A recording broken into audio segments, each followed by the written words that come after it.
And hello my comic book fiends, yes, 'tis I, Ghost Critic.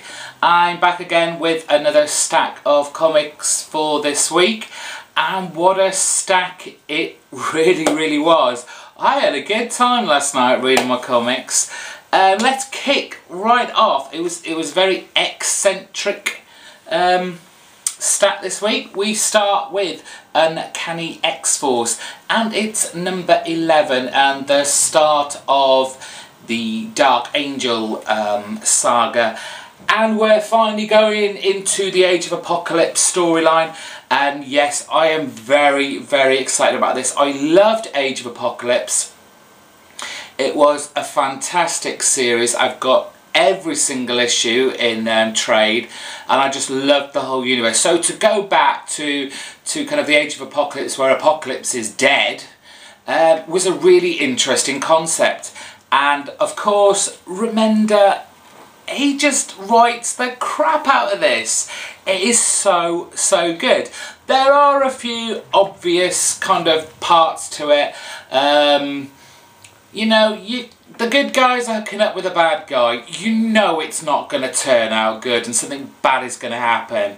You're going into a universe where you have counterparts to your universe that don't act like they would normally. And you know, confusion occurs and people get the wrong end of the stick. It's bound to happen, and it certainly does here. You know, Dark Beast screws them royally, stabs them in the back and heads off back home, leaving our good guys in the Age of Apocalypse universe without a way back. The life seed that they came to get is destroyed, and it's such a good read. You know, after the whole confusion, the counterparts that they know and either loathe or, you know, are reminiscing about, especially in the case of Wolverine and Nightcrawler, they band together, and I just can't wait to see what Remender's got for us next on this. The artwork now by Brooks, very nice. There's some nice action scenes, some nice splashes, very nicely detailed. Love this title. It cannot go wrong for me. X-Men number 12, and we have following on now from last week's giant size X-Men and the introduction of these evolutionaries. Now the evolutionaries, these have been there since the dawn of our time, progressing the most dominant species of the time. And we get a little bit more into the history, this secret that's been kept for since the beginning, when the X-Men first kind of banded up. And again, another very exciting taut storyline. I'm not particularly keen on the switching of the artwork. I understand why it's there, but I don't think it's really that necessary. You know, you've got the notices at the top of each page. It's either then or now. To have a different artist doing each, I just don't see the real point for that. But the best bit, the most exciting bit, you know there's something, you know, the shit's going down here, and you know, for some reason now, they don't want Cyclops, they want to kill him, they're not bothered about anyone else. They just want the leader who speaks for the X-Men, or, well, mutants in general. Who is this? And holy shit. Yes, that last page, maybe a little obvious, but still, you know, you look at that and you go, what is going to happen? Medina's artwork I love anyway. Is it Talajic doing the other side of the art? Again, it's okay, it's serviceable, but as a whole, X-Men number 11, top choice, pick it up. Finally, with the X-Men, we have number 39 of, Astonishing X-Men. Hideous cover, don't look at that.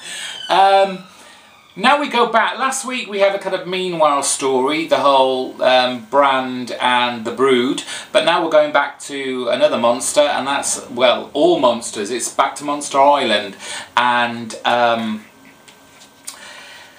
it's is it Metallo? I can never remember.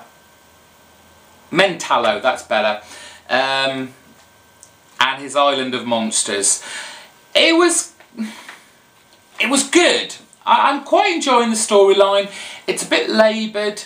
The parts with armour, action-packed as they are kind of leading to a place where I'm not really particularly bothered. Right, okay, she's lost her mother, she's lost her brother, and she is hiding away, really, with the X-Men fighting Fin Fang Foom.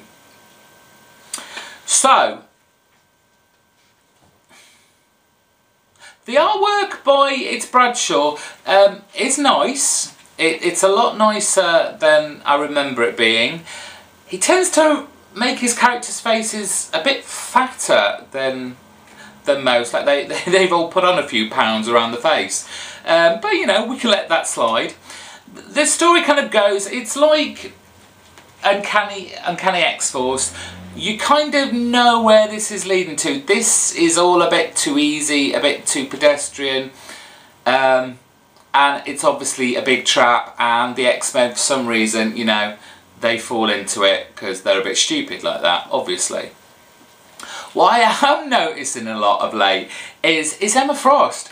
She doesn't seem to spend much time in, like, you know, flesh and blood form. For some reason, I mean, it was the same in Uncanny, if I remember. Definitely in X-Men, and definitely in the Astonishing X-Men. She seems to spend a lot of time in her diamond form at the moment. I don't know why that is, but it just seems to be quite prevalent at the moment. But anyway, Astonishing X-Men, the next chapter, it's good. I enjoyed it. I had fun reading it. What more can I say? The X-Men universe, from what I got this week, pretty damn good. And then we go on to Amazing Spider-Man. This is number 663. And thank God Dan Slott's back here. Oh, this title just upped its game infinitely for me. As you can see from the cover, there's Anti-Venom, there's Wraith, and there's Spider-Man. Now, Anti-Venom and Wraith are not characters I know, having left the Amazing Spider-Man universe for a long, long time, and only got back in with the .1 issue. So these characters are unknown to me, and I've just had to look from what I'm presented here. But it's fun, it's exciting. I'm getting a bit fed up of hearing about Spider-Man being on all these teams and he's being run ragged. Well, fine, drop some of the teams. You are Spider-Man, you have a title, you have a couple actually. So just drop them, it'll make your life so much easier. Hello? So yeah, the artwork, really like the artwork by Kaman Coley. I shall say that name as I see fit. Very action-packed, very detailed. I never got the whole thing that people were upset about the white Spidey suit, and then I realised, yes, well, that's what Anti-Venom is really, but with spikes. But I am enjoying Amazing Spider-Man a hell of a lot more, and I hope you are too now. The backstories were kind of better than they usually are. The continuing infested stage 4 now we're at on the road to Spider Island was nice, and it was nice to have Cloak and Dagger there. A couple of Marvel superhero types from my teenage years. It was nice to see them back and how they were used. And then we had the whole, again, there's always has to be a kind of a redundant short story at the end. And yeah, it's Spider-Man. He's, you know, he's been doing this for a while, yet we're treading over the same storyline.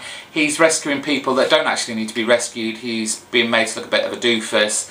And then right at the end you have this quaint little scene of, oh, he actually did some good for someone, but he's never going to know about it, and he's just going to go on thinking, you know, he's had a really rotten day.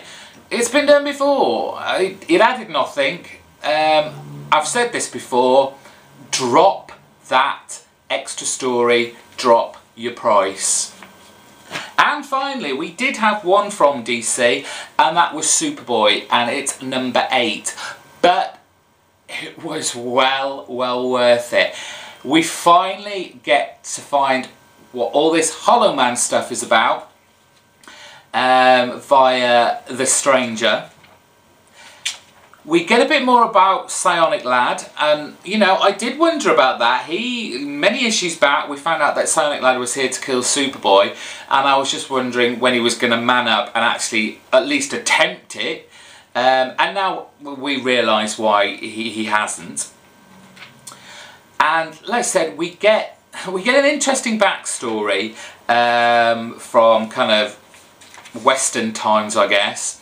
From the family of Kent back in 1871, and the Tucks. Was it the Tucks? Yeah, the Tucks, and they're into all lots of black magic, arcane stuff. And we finally find out about what's under Smallville and maybe why all this weird stuff's been happening since issue 1. And we uncover, you know, underneath the silo there's this whole city, town with all these Hollow Men type characters, and I'm genuinely very excited to see where this is going to go. The artwork by Gallo, very nice. Again, very detailed, very dynamic. Still, I've got a problem with the colour of the faces and the blushed look, but hey ho. But it's all coming together. But for how much longer?